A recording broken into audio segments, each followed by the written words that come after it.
Hello friends, welcome back to my channel economics with Dipti. आज की class में मैं आपके साथ डिस्कस करूंगी monetary policy in case of neo classicals. Monetary policy in case of neo classicals.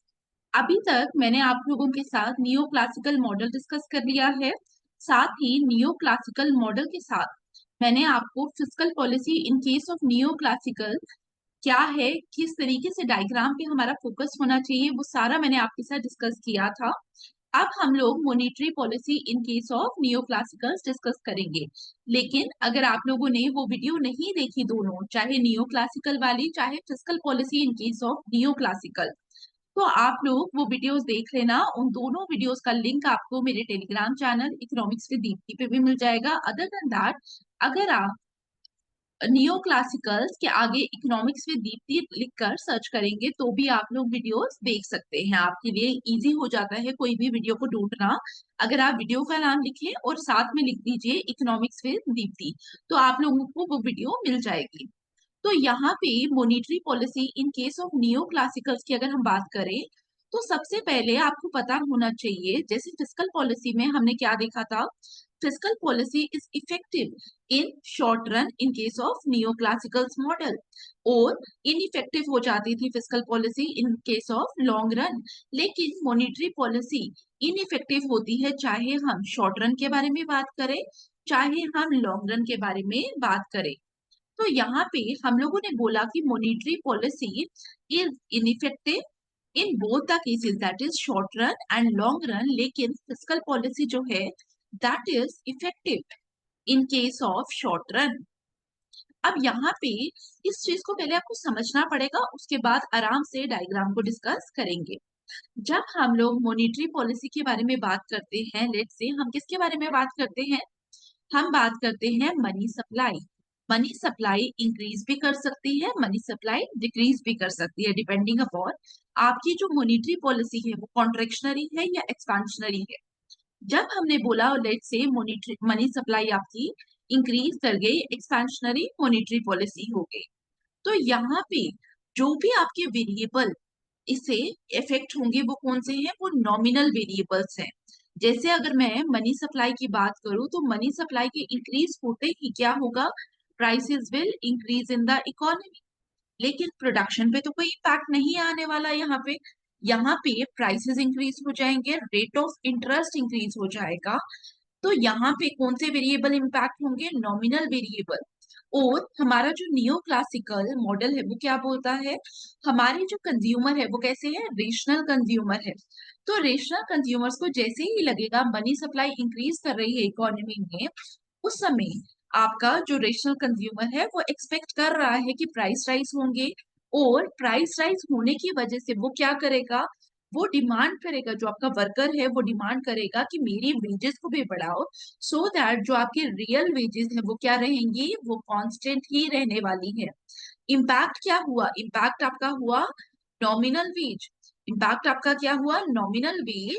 लेकिन यहाँ पे जो रियल वेज है that will remain constant. Clear.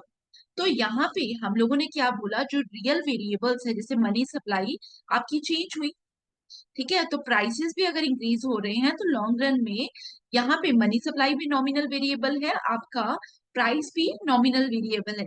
तो आपका जो भी चेंज हो रहा है वो क्या है, वो आपका नॉमिनल वेरिएबल है।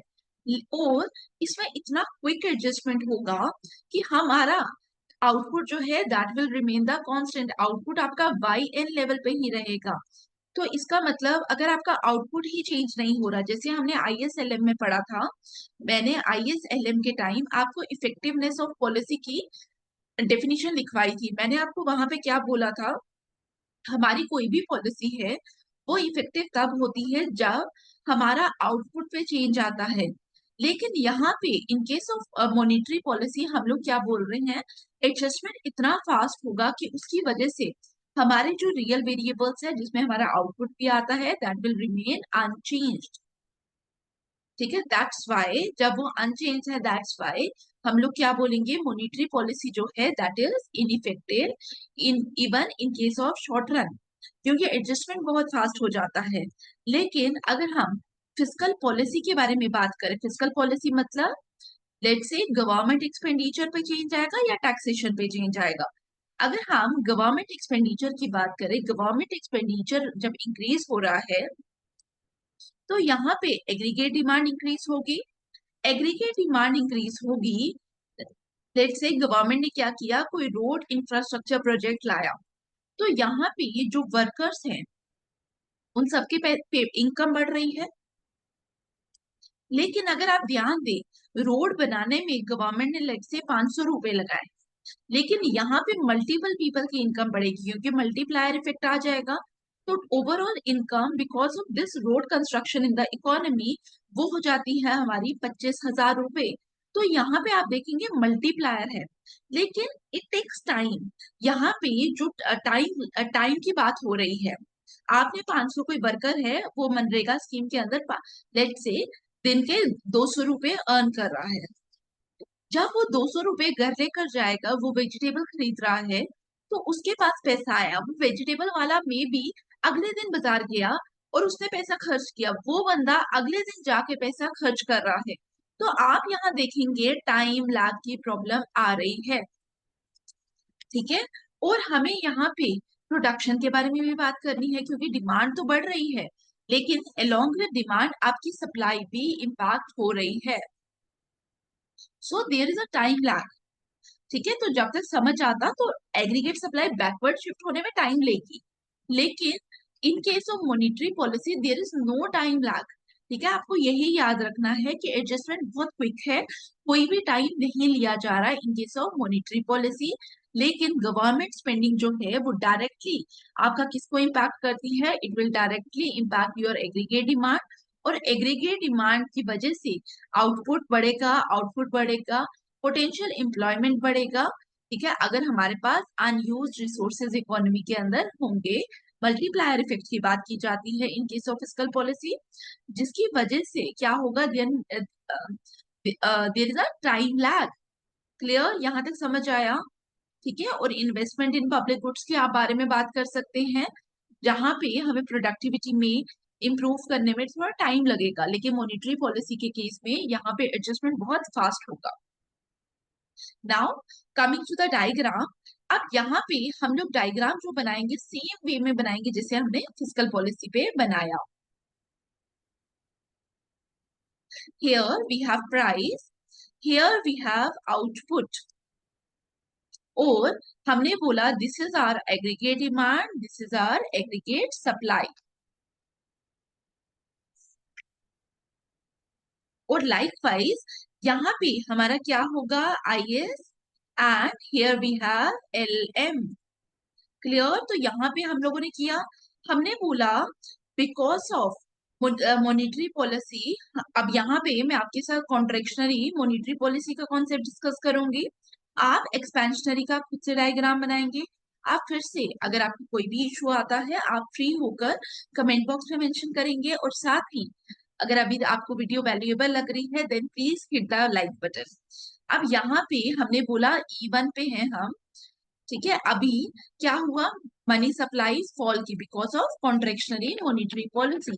जैसे ही इकोनॉमी के अंदर मनी सप्लाई फॉल करेगी, हमारा इम्पैक्ट कहाँ देखने को मिलेगा, हमें इम्पैक्ट देखने को मिलेगा on the contraction, on the aggregate demand, aggregate demand will fall.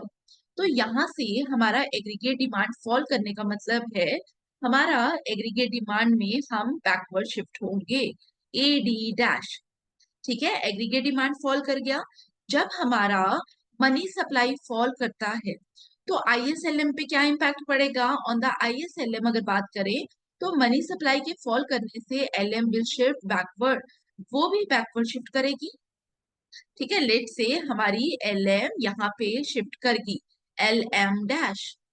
Clear, अब यहाँ पे अगर आप देखोगे मनी सप्लाई के फॉल करने से हमारा जो ऊपर वाला ये वाली कर्व है इस पे क्या इम्पैक्ट पड़ रहा है, नंबर वन, हमारा जो प्राइस था पहले ये था, नाउ प्राइस क्या हो रहा है, prices are falling in the economy, ठीक है। तो प्राइसेस फॉल हो गए, प्राइस फॉल कर गया। दूसरा, आउटपुट भी पहले वाई एन लेवल पे था, अब वाई1 पे हो गया, आउटपुट भी फॉल कर गया। अब यहाँ पे हमारे जो वर्कर्स हैं उन्होंने क्या देखा, उन्होंने देखा प्राइसेस फॉल कर रही हैं, अब जैसे ही प्राइसेस फॉल करेंगे तो वो क्या करेंगे, वो एग्रीगेट सप्लाई कर्व को शिफ्ट करेंगे फॉरवर्ड। और याद रखना हमारी जो एग्रीगेट सप्लाई कर्व है वो इस पॉइंट से मूव करनी चाहिए, ठीक है। क्योंकि अब आपको पता है ना इनइफेक्टिव मॉनेटरी पॉलिसी है even in the short run. That's why आपको याद रखना है, क्योंकि एग्जाम में आप लोग नहीं रेक्टिफाई कर पाओगे चीजों को। तो हमारा जो एग्रीगेट सप्लाई कर्व है वो यहाँ से मूव कर गया। तो जैसे ही हमारा एग्रीगेट सप्लाई कर्व यहाँ पे आ गया, शिफ्ट कर गया फर्दर, तो अब क्या होगा, अब इक्विलिब्रियम प्राइस फर्दर रिड्यूस होगा। अब हम इस लेवल पे हैं तो प्राइसेस विल फर्दर रिड्यूस। जब प्राइसेस रिड्यूस करेंगे तो एलएम कर्व में हम एम अपॉन पी को देखते हैं, रियल वेरिएबल्स को देखते हैं। तो प्राइस फॉल करने का मतलब है real money supply in the economy will rise, M upon P की ओवरऑल वैल्यू इंक्रीज कर जाएगी। और जब आपकी ओवरऑल वैल्यू इंक्रीज करेगी तो इसका मतलब एलएम कर्व आपकी शिफ्ट करेगी फॉरवर्ड, राइटवर्ड शिफ्ट करेगी। तो हम रेड लाइन से वापस से ग्रीन की तरफ आ जाएंगे और हम इस पॉइंट पे आएंगे सो दैट हम वापस से Y N level of output की तरफ आ गए। क्लियर। तो आपने देखा हमने वाई एन से स्टार्ट किया और हम वाई एन पे ही आए। तो ये आपकी जो कर्व है ये वाली, ये आपकी शॉर्ट रन सप्लाई कर्व है और this is your long run supply curve. That's why monetary policy में हम लोग क्या बोलते हैं, मॉनेटरी पॉलिसी जो है वो इनइफेक्टिव है in the neo classical model, चाहे हम शॉर्ट रन के बारे में बात करें चाहे हम लॉन्ग रन के बारे में बात करें। ठीक है, तो यहाँ पे हमें प्राइस और आउटपुट के बीच में रिलेशनशिप मिलता है। और नियो क्लासिकल मॉडल की अगर बात करें तो long run aggregate supply curve कैसी है, इट इज वर्टिकल। हमने फिस्कल पॉलिसी पे भी यही देखा था, हमने मॉनेटरी पॉलिसी में भी यही देखा था। आप में से काफी लोग नेट की प्रिपरेशन कर रहे होंगे, तो यहाँ पे आपको ये छोटे छोटे फैक्ट जो मैं क्लास में बता रही हूँ वो आपके लिए उतने ही रेलिवेंट बनते हैं कि long run supply curve in case of neo classical वो क्या है, इट इज वर्टिकल। ठीक है, आपको पता चल गया। दूसरा ऑब्जेक्टिव आप लोगों के लिए क्या बनेगा, मॉनेटरी पॉलिसी जो है हमारी वो इनइफेक्टिव है in case of neo classical. ठीक है, मॉनेटरी पॉलिसी इनइफेक्टिव है शॉर्ट रन में, ये भी स्टेटमेंट ठीक है। मॉनेटरी पॉलिसी इफेक्टिव है शॉर्ट रन में, गलत स्टेटमेंट है। मॉनेटरी पॉलिसी इनइफेक्टिव है लॉन्ग रन में, सही स्टेटमेंट है। मॉनेटरी पॉलिसी इफेक्टिव है लॉन्ग रन में, गलत है। क्लियर। तो इस तरीके से आप लोग समझ सकते हो। आई होप समझ आ गया आज आपको मॉनेटरी पॉलिसी।